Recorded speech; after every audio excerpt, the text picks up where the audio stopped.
using my square brackets. Control right square bracket will move it across. Control left square bracket will move it back to the left. We may not just want to move things around, we may want to comment and uncomment things. Control K, Control C.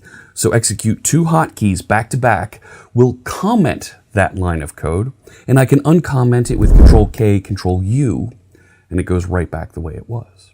If I want to find some code, if I want to find some text in my file, I can use Control F, and you see the little find dialog appears here, and I can type in what I want it to find, press enter to have it go find the next instance of whatever it is that I'm looking for.